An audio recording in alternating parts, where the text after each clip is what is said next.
اسلام چې څنګه د اعلی تمدن او تهذیب داعی دی، دا په هغه وخت کې وجود ته راځي چې کله موږ د یو پاکیزه معاشرې په تعمیر کولو کې کامیاب شو.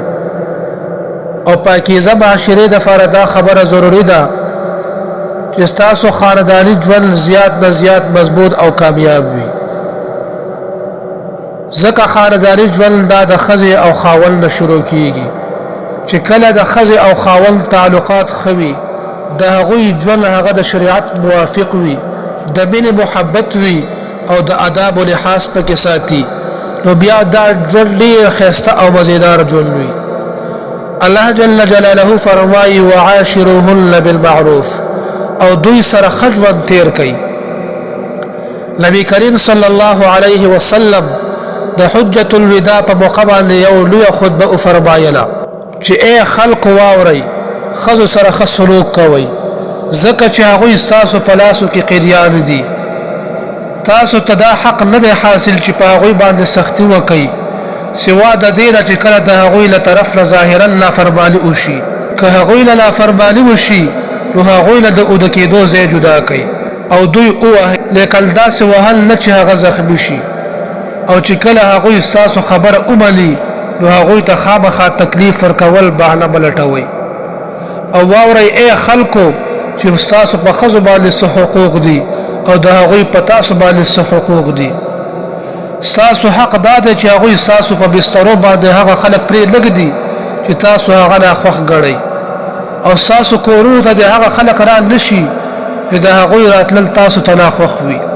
او واورئ ای خلکو، په تاسو باندې دا حق دی چې تاسو د دوی باندې ښه خوراک وکئ او ښه لباس ورته ور واغوندئ، یعنې د هغوی د خوراک او څښاک داسې التزام وکئ چې د هغې د وجې نه ستاسو محبت د یو بل سره نور هم سیوا شي، او چې څومره درله کېدی شي د هغوی سره د مینې محبت ژوند تېروئ. د صبر او استقامت نه کار اخلئ، او چې د هغوی په شکل او صورت، په عاداتو او اخلاقو کې یا د هغې په هنر کې څه کمی وي نو په هغې باندې صبر کوئ، د برداشت نه کار اخلئ. الله جل شانه فرمان دی والصلح خیر، او مصلحت بس خیر دی. حقیقت خبره دا د محترمو چې هره ښځه په یو طرف باندې خامخا کمزوري وي، او که خاوند هر غیب ته ګوري او زړه کې هغې ته بد ګوري نو بیا به په یو خاندان کې ښایسته ژوند ونه ګوري. د حکمت طریقه هم دا ده چې انسان د معاف کولو نه کار واخلي او په دې باندې ښه اعتماد وکړي او ښځې سره چې کوم دی ښایسته د خوشحالۍ ژوند تېر کړي. کېدای شي چې الله جل شانه دا سړی د دې ښځې په دې بعضو صفتونو سره منور کړي چې هغې ته د سړي ناقص نظر رسي.